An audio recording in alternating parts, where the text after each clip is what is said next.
आज का टॉपिक है बच्चों, that is treatment of interest paid on borrowing and interest received on non current investment. As we know, हमारी financial activity में जो बेसिकली चीज़ जो आती हैं वो आती हैं ओनर्स से पैसा इकट्ठा करना इन the form of equity share capital and preference share capital. तो उन लोगों को फिर उसके बदले में जो हम रिवार्ड पे करते हैं that is called dividend paid, इनको दिया जाएगा। और जिन लोगों से हम बोरोइंग करते हैं in the form of loan, वो हो सकते हैं डिवेंचर हो या मॉर्गेज लोन या लोन फ्रॉम वेरियस बैंक हो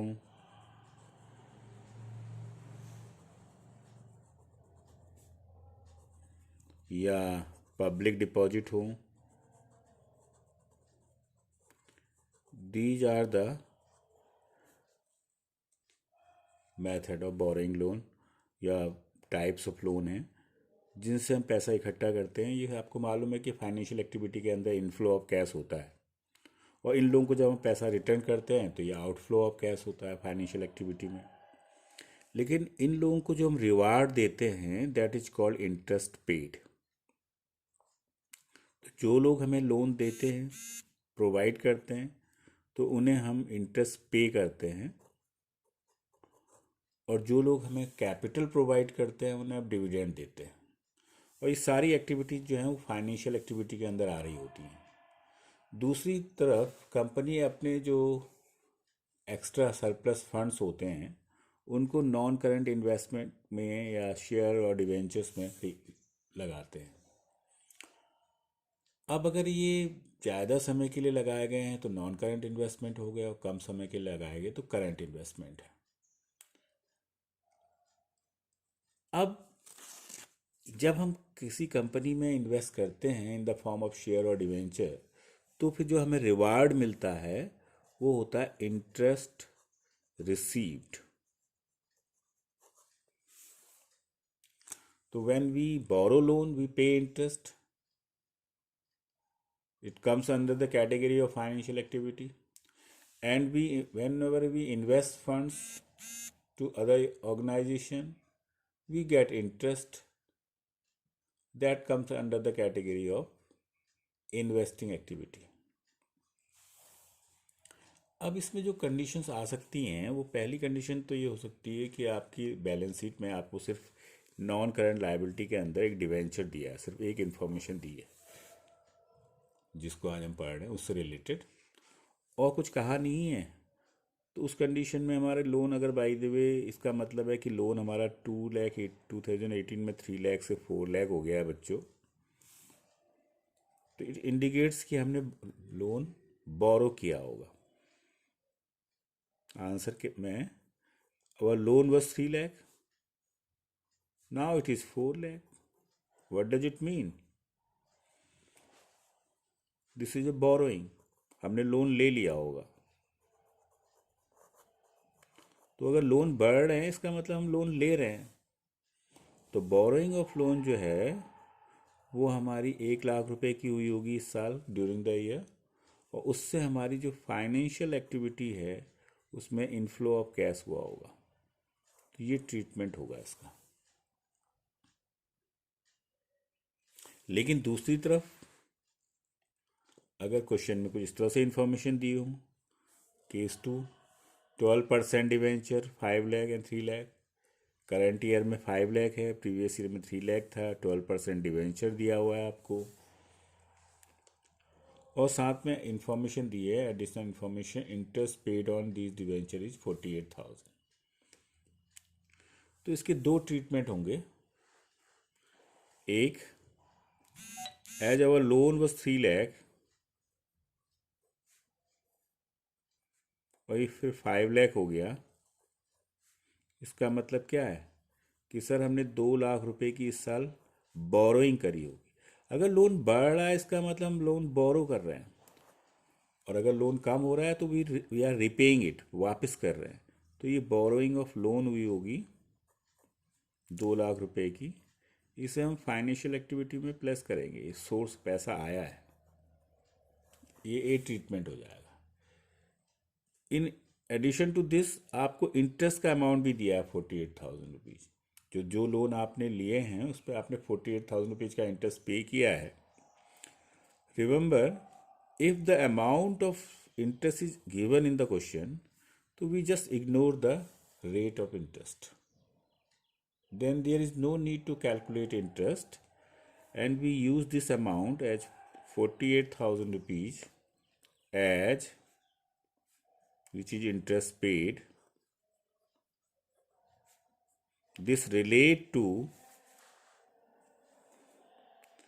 financial activity. This will decrease our cash, so that's why it will be minus. And as this is a financial activity, that's why this is not a operating activity. So we will just add back this amount in our net profit. तो non operating items जो हैं हमारे non operating expenses में या cash में, इसे हम plus कर देंगे। तो इंटरेस्ट पेड एक बार तो फाइनेंशियल एक्टिविटी में माइनस होगा ही होगा, और सेम अमाउंट को फिर हम नॉन ऑपरेटिंग एक्सपेंसेस में प्लस कर देंगे। थर्ड, अगर क्वेश्चन इस तरह से दिया है, ये एक बैलेंस शीट का एक्सट्रैक्ट है जिसमें आपको 3 लाख से 4 लाख आपका अमाउंट हुआ है, 12% डिवेंचर्स हैं, और इस क्वेश्चन में बात यह है खास कि इसमें आपको अमाउंट ऑफ इंटरेस्ट जो है कैलकुलेट करके नहीं दी है। इससे पहले वाले क्वेश्चन में amount of interest was given, तो अब तो फिर इंटरेस्ट कैलकुलेट करने की ज़रूरत नहीं है। अदरवाइज अगर आपको रेट ऑफ इंटरेस्ट दिया है और अमाउंट ऑफ इंटरेस्ट कैलकुलेट नहीं किया गया है, तो आपको ये इंटरेस्ट कैलकुलेट करना पड़ेगा। और एक्चुअली में दिस 12% रेट जो है, या जो 12% जो है, x% जो भी है, this denotes rate of interest actually. तो जो हमने लोन लिया है उस पर हमें 12% इंटरेस्ट देना है। अब पहले एक तो इसका ट्रीटमेंट कर ही लेते हैं। जो पहला ट्रीटमेंट होगा वो होगा 3 लाख से लोन हमारा बढ़ के सर इस साल 4 लाख हुआ है। तो इसका मतलब है हमने 1 लाख की बोरोइंग तो की है, यानी हमने डिवेंचर इशू किए हैं 1 लाख रुपए के, जिससे हमारी फाइनेंशियल एक्टिविटी में पैसा आया होगा, तो इसको हम प्लस करेंगे। इन एडिशन टू दिस हम 12% इंटरेस्ट भी देंगे। याद रखिएगा, in the absence of any information related to issue, the date of issue और रिडम्पशन, हमें एज्यूम करेंगे कि जो भी एक्टिविटी हुई है वो साल के अंत में हुई है। लोन लौटाया गया है या लोन बोरो किया गया है, वो साल के आखिरी दिन लौटाया गया है। तो इस कंडीशन में हम 3 लाख का प्रीवियस ईयर की अमाउंट पे इंटरेस्ट कैलकुलेट करेंगे, अगर क्वेश्चन में डेट नहीं गिवन है। तो बच्चों ये आ जाएगा 36,000 रुपया इंटरेस्ट पेड। इस 36,000 रुपये को, ये इंटरेस्ट पेड फाइनेंशियल एक्टिविटी है, तो इसे हम माइनस करेंगे फाइनेंशियल एक्टिविटी में, और इसे हम अपने प्रॉफिट जैसे हटाएंगे। और इसको, क्योंकि ये फाइनेंशियल एक्टिविटी है, तो क्यों हटाते वगैरह इसकी अगली वीडियो कभी मैं बनाऊंगा तो उसमें ज़्यादा क्लियर होगी। तो इसका ट्रीटमेंट क्या होगा, इसे हम नॉन ऑपरेटिंग जो है, जो आइटम टू बी एडेड जो है, उसमें ऐड कर देंगे, नॉन ऑपरेटिंग एक्सपेंसेस में ऐड कर देंगे। लेकिन फोर्थ कंडीशन क्या है, बैलेंस शीट का एक पार्ट दिया है जिसमें नॉन करंट लाइबिलिटीज़ में 12% डिवेंचर दिए हैं, 5 लाख एंड 3 लाख। 3 लाख से लोन हमारा बढ़ के 5 लाख हो गया है, और कैसे हुआ है, डिवेंचर से हुआ है। लोन हमारे कैसे हो सकते हैं, डिवेंचर्स पे हो सकते हैं, मॉर्गेज हो सकते हैं, और पब्लिक डिपॉजिट एट्सेट्रा हो सकते हैं। तो उस कंडीशन में पहले इसका ए ट्रीटमेंट कर लेते हैं कि आवर लोन वाज 3 लाख, और ये बढ़ के हो गया है सर 5 लाख। तो क्या मतलब है इसका, कि हमने फिर 2 लाख का लोन ले लिया है, या डिवेंचर इशू किए हैं, इशू ऑफ डिवेंचर हुआ है। Issue of debenture means borrowing of loan, financial activity में ही पैसे आया है, प्लस हो जाएगा। दूसरा एक ट्रीटमेंट तो ये करेंगे ही करेंगे कैश फ्लो में इसका, और दूसरा ट्रीटमेंट जो इंटरेस्ट से रिलेटेड होगा वो कैसे होगा। Addition in debenture took place on 1 April 2018। देखो इस पर डेट दे दी है स्पेसिफिक, यानी जो आपने लोन लिया है वो साल के पहले दिन लिया है। यानी जो एडिशनल लोन हमने शुरू में, हमारा लोन 3 लाख का था बच्चों, और इसी दिन हमने एक्स्ट्रा लोन जो है वो इसी दिन हमने और ले लिया है 2 लाख का लोन, फर्स्ट बिगनिंग में ही। तो पूरे 5 लाख पे हमें ये 12 महीने का इंटरेस्ट पे करना पड़ेगा। तो इस कंडीशन में क्योंकि डेट गिवन है स्पेसिफिकली, तो हम 5 lakh into rate which is 12% for 12 month 60,000 rupees हमारा इंटरेस्ट पेड हुआ, जो कि एक फाइनेंशियल एक्टिविटी है, उसमें माइनस हो जाएगा, और नॉन ऑपरेटिंग एक्सपेंसेस है माइनस प्लस हो जाएगा, और this will be treatment B. तो 2 ट्रीटमेंट होंगे इसके एक तो लोन का ट्रीटमेंट करेंगे ही करेंगे कैश फ्लो में, इन एडिशन टू दिस हम इंटरेस्ट का भी जो है ट्रीटमेंट है वो भी करेंगे। अब केस 5 क्या है, इसमें आपको 12% डिवेंचर दिया है, 5 लाख 3 लाख, यानी your loan was 3 lakh, now it is 5 lakh. Debenture आपने इशू किए होंगे, रेट ऑफ इंटरेस्ट है 12%, जिस आपने इंटरेस्ट देना है। इन एडिशन टू दिस आपको डिवेंचर इशू करने की डेट दी है 1 जनवरी 2019। अब इसमें पहले तो एक सिंपल ट्रीटमेंट हम कर ही लेते हैं लोन बोरोइंग का। तो हुआ क्या, लोन लिया गया होगा या लौटाया गया होगा।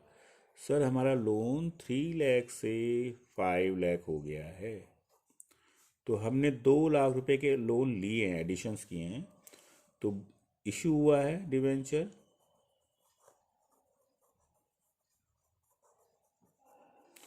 फाइनेंशियल एक्टिविटी है, उसमें पैसा आ जाएगा तो प्लस हो जाएगा ये। दिस इज ट्रीटमेंट ए। इन एडिशन टू दिस हम इंटरेस्ट ऑन लोन का ट्रीटमेंट करेंगे। उसको ज़रा सा हम समझने की कोशिश करते हैं कि शुरुआत में हमारा लोन जो था वो 3 लाख रुपीज़ था बच्चों, और आपने जो एक्स्ट्रा लोन लिया है वो 1 जनवरी 2019 को लिया है, ये डिवेंचर हमने इशू किए 1 जनवरी। अगर का मतलब है, अगर ये साल को रिप्रेजेंट करने वाली एक लाइन है, तो ये आपका 1 अप्रैल 2018 है, या इसको हम कह सकते हैं 31/3/2018। तो ये अप्रैल का महीना है, मई है, जून है, जुलाई, अगस्त, सितंबर, अक्टूबर, नवंबर, दिसंबर, जनवरी, फरवरी एंड मार्च। तो आपने 1 जनवरी को आपने ये इस तारीख को आपने लोन लिए एक्स्ट्रा। तो यहाँ से यहाँ तक आपका लोन 3 लाख था, और इस दिन आपने 2 लाख के और डिवेंचर इशू कर दिए, तो अब आपका लोन हो गया है 5 लाख। तो आपका लोन शुरू में कब से कब तक 3 लाख था। सर इस डेट से लेके इस डेट तक 9 महीने आपका जो इंटरेस्ट पड़ेगा वो 9 मंथ्स पे पड़ेगा। फिर आपका लोन बढ़ के 5 लाख हो गया, किन 3 महीनों के लिए। सर जनवरी, फरवरी और मार्च के लिए। तो इन 3 महीनों में सर हम आप 5 लाख पे इंटरेस्ट चार्ज करेंगे। तो कैसे लगेगा बेटा ये,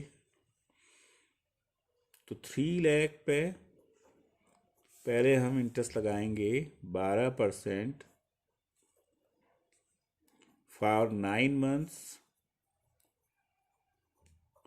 उसके बाद कैलकुलेट करेंगे बच्चों 5 lakh into 12/100 for 3 month only, for January, February and March, that is 15,000।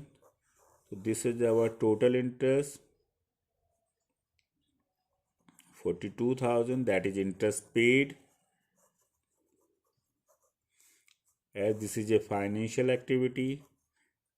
पैसा जा रहा है तो माइनस करेंगे, और नॉन ऑपरेटिंग एक्सपेंसेस है तो वहाँ प्लस हो जाएंगे, जहाँ पर नॉन ऑपरेटिंग एक्सपेंसेस प्लस होते हैं शुरू में प्रॉफिट में से। क्यों होते हैं मैंने कहा अभी थोड़ी देर बाद समझाएंगे इसको, नया जो वीडियो बनेगा। अब इसी की एक प्रैक्टिस और कर लेते हैं।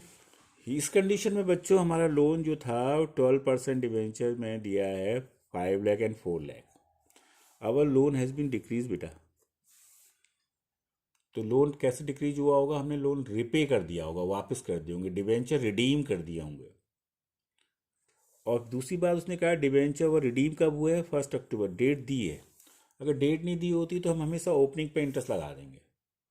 अब 1 अक्टूबर कहाँ पर पड़ती है, देखिए आपकी 1 अक्टूबर में पड़ेगी इस तारीख को बेटा, ये दिन है। इस दिन हमने अपने डिवेंचर लोन वापस कर दिया। तो शुरुआत में हमारा लोन कितना था सर, 5 लाख का लोन था। और हमने अपना लोन वापस कब किया, इस तारीख को लोन कर दी, वापस कर दिया। तो अब हमारा लोन कितना रह गया बच्चों, 4 लाख रह गया। 1 लाख का लोन लौटाया है ना हमने। अब वो लोन वॉज 5 लाख, और अब वो घट के कितना हो गया, 4 लाख। इसका मतलब क्या है, 1 लाख का लोन क्या हो गया है, वापस हो गया, रिडीम हो गया है, रिडम्शन ऑफ डिवेंचर। या तो लोन हमने वापस कर दिया है तो हमारी फाइनेंशियल एक्टिविटी में पैसा चला जाएगा, माइनस हो जाएगा ये। दूसरी तरफ इंटरेस्ट कैसे पे किया हमने, शुरुआत में हमारा लोन 5 लाख था, फिर हमारा लोन 4 लाख हो गया। तो यहाँ से यहाँ तक कितने महीने होते हैं सर, 6 महीने। और यहाँ से लेके यहाँ तक कितने महीने होते हैं सर, 6 महीने। तो इंटरेस्ट कैसे निकालेंगे, 5 लाख इंटू रेट कितना है, 12%, 6 मंथ के लिए 30,000, देन 4 लाख, रेट कितना है सर, 12%, मंथ है 6 मंथ। तो टोटल इंटरेस्ट जो पे हुआ है सर वो हुआ है 54,000 rupees. That is interest paid.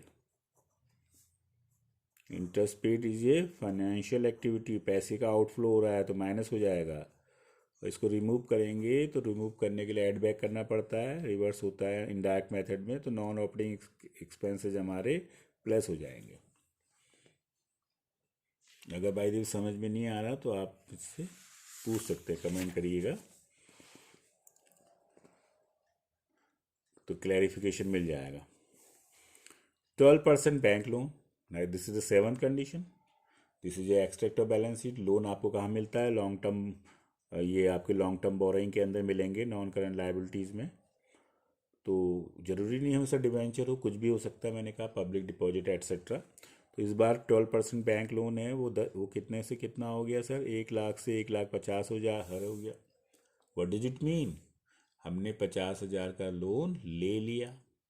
तो 50,000 का जब लोन ले लिया बच्चों तो पैसे आ जाएंगे, प्लस हो जाएगा। रेट दिया है 12%, नीचे कुछ कहा नहीं है। तो ऐसी कंडीशन में तो फिर सर इंटरेस्ट तो निकालेंगे, पर किस पे निकालेंगे, प्रीवियस ईयर पे। तो दोनों ट्रीटमेंट कर लेते हैं, पहले बैंक लोन का। तो बैंक लोन हमारा 12% बैंक लोन का जो ट्रीटमेंट होगा वो क्या होगा, our loan was 1 lakh, now it is 1,50,000। What does it mean, हमने बोरोइंग करी है, बोरोइंग हुई है तो फाइनेंशियल एक्टिविटी में सर इसको पैसे को प्लस करेंगे। गुड। दूसरी तरफ बच्चों इंटरेस्ट निकालेंगे, किस पे निकालेंगे, ये सर प्रीवियस पे निकालेंगे। Very good. 1 लाख इंटू 12%, 12,000 रुपया, that is interest paid, financial से रिलेटेड है, माइनस हो जाएगा, नॉन कैश एक्सपेंसेस में प्लस हो जाएगा। लेकिन इस क्वेश्चन में अगर आप देखें एक नई चीज़ और है, वो है 10% डिवेंचर, 10% बॉन्ड। तो हमने कहा था कि हम अपने सरप्लस फंड्स को कहाँ लगा लेते हैं, शेयर मार्केट में लगा सकते हैं। तो वो बॉन्ड्स वगैरह हम जब खरीदते हैं तो इसका ट्रीटमेंट कैसे होगा, तो दोनों ट्रीटमेंट करते हैं। यहाँ हमने पैसा लगाया है सरप्लस, तो हमारे शेयर मार्केट में पहले 1 लाख रुपए लगे थे, अब 1,20,000 रुपये लगे। तो 10% बॉन्ड्स का ट्रीटमेंट कैसे करेंगे? अब हमारा जो इन्वेस्टमेंट था वो 1 लाख का था और 1,20,000 का हो गया है। ये प्रीवियस ईयर है, ये करंट ईयर है। व्हाट डज इट मीन कि सब ने 20,000 रुपये के शेयर परचेज किए होंगे।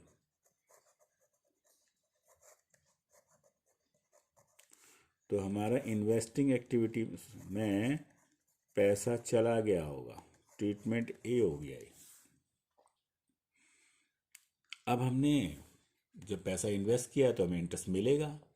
तो इन्वेस्ट कितना इंटरेस्ट मिलेगा? That will be 10%। क्वेश्चन में कुछ नहीं कहा होगा तो एजम्पशन होगा, ये हम पहली वाली इंफॉर्मेशन पे लगाएंगे। 1 लाख का 10% इंटरेस्ट रिसीव होगा। हाँ बच्चों, में इंटरेस्ट रिसीव होगा। This belongs to investing activity. पैसा आ रहा है, प्लस होगा। और नॉन ऑपरेटिंग इनकम में ये माइनस हो जाएगा। तो दोनों घटनाएं होंगी, मतलब इसके 4 जगह ये होगा। एक तो ट्रीटमेंट, एक ये करेंगे, एक ये करेंगे, इस क्वेश्चन में से एक ये करेंगे, ये करेंगे, चारों चीज़ें करेंगे। नेक्स्ट देखते हैं।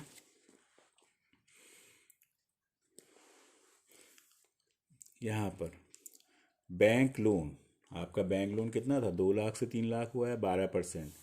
बैंक लोन बोरो किया गया है 1 जुलाई को। तो ठीक है, क्या करेंगे इसका? 2 लाख से 3 लाख हो गया है। 1 लाख रुपए का हमारा क्या हो गया? फिनेंशियल एक्टिविटी में प्लस हो जाएगा, क्योंकि हमने बैंक लोन ले लिया। प्लस इंटरेस्ट कैसे लगाएंगे? तो बैंक का लोन हमने 1 जुलाई को लिया है, तो शुरू में हमारा लोन 2 लाख रुपए का लोन कब से कब तक रहा होगा? अप्रैल, मई एंड जून। तो 3 महीने तो इस पे लगेगा, और फिर हमारा जो है 9 मंथ्स का इंटरेस्ट इस पे लगाएंगे, और दोनों को जोड़ करके इंटरेस्ट पेड दिखा देना। Similarly bond was purchased on 1st January 2019. तो here we were having nothing in the beginning. हमने 1 लाख रुपए के बॉन्ड्स खरीदे हैं, तो ये क्या हो गया है सर? परचेज हो गया है। इन्वेस्टिंग एक्टिविटी में क्या हो जाएगा बच्चों? माइनस हो जाएगा। इंटरेस्ट रिसीव कैसे फाइंड करें? तो इंटरेस्ट रिसीव इस पे तो नहीं होगा, लेकिन हमने ये 1 जनवरी को खरीदे हैं, तो 1 जनवरी के बाद हमें इंटरेस्ट मिलना शुरू होगा। That is January, Feb and March, 3 महीने का इंटरेस्ट मिलेगा। और 3 महीने के इंटरेस्ट को आप रिसीव करना, पहले कैलकुलेट कर लेना 1 लाख का 3 महीने का 10%, और फिर इसको इंटरेस्ट रिसीव को आपका इन्वेस्टिंग एक्टिविटी में क्या होगा? प्लस होगा। ठीक, चलिए अब ये वाला पॉइंट देख लेते हैं। नॉन करंट इन्वेस्टमेंट हमारे 0 से 2.5 लाख हो गए। रेट कुछ नहीं दिया है पूरा क्वेश्चन में। तो पूरे क्वेश्चन में जब रेट नहीं दिया है तो सिर्फ इसमें हम इसे कहेंगे एसेट साइड का हिस्सा है। तो ये हमारा ट्रीटमेंट हो जाएगा परचेज ऑफ इन्वेस्टमेंट।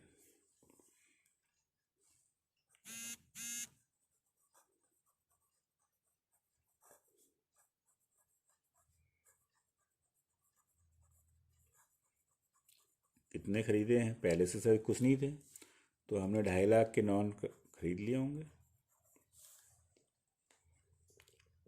दूसरी तरफ रेट इंटरेस्ट वगैरह का कोई चक्कर नहीं है, सो वो करेंगे नहीं। लेकिन जो इस क्वेश्चन का जो वैल्यू पॉइंट है, जो हट के बात हो रही है, वो जरा इसको ध्यान रखिएगा। याद रखना, करंट इन्वेस्टमेंट को सीबीएसई कहता है कि current investment will be consider as a marketable securities, जिसमें कोई रिस्क नहीं होता, और भी नो कि हमारी जो है जब इसकी मैच्योरिटी होगी तो हमें कितने पैसे मिलने वाले हैं, और उसमें कोई लॉस नहीं होने वाला है, और इजीली कन्वर्टेबल टू कैश होगा within no time. Otherwise अगर मार्केटेबल सिक्योरिटीज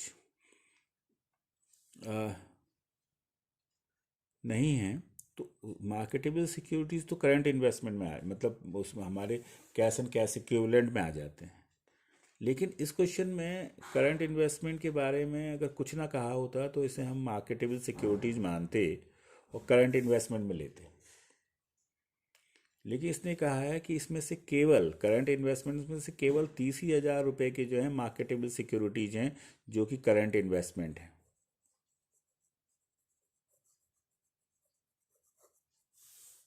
इसका मतलब है इसमें भी जो 20,000 रुपये के हैं वो हमारे मार्केटेबल सिक्योरिटीज नहीं है, ट्रेड इन्वेस्टमेंट रहे होंगे।